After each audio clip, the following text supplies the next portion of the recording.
मेरा नाम मोहम्मद इस्माइल, मैं बांग्लादेश का हूँ।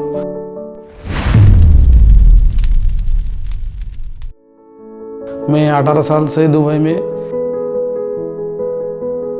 मैं मेसन का कारपेट का काम करता हूँ। मैं दुबई में हर कंपनी का टिकट ले रहा हूँ, लेकिन मैंने सुना यूएन का अच्छा है, बहुत अच्छा है यूएन का, इसलिए टिकट ले रहा था। लेकिन मेरे नूर अल राशिदिया से मैं टिकट लिया था, इसमें तो मेरे को 30,000 मिला था।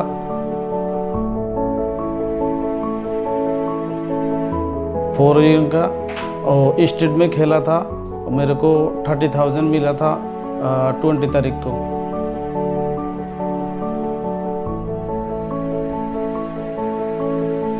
आप लोग भी लेना है यूएन का टिकट, आप लोग को भी नसीब अच्छा होगा तो आप लोग को भी मिलना है। यूएन बहुत अच्छा है, आप लोग भी लेना है, सब पूरे आदमी को मिलता है, आप लोग को भी मिलेगा यूएन का। इंशाल्लाह आप लोग भी लो, आप लोग का भी नसीब खुल जाएगा।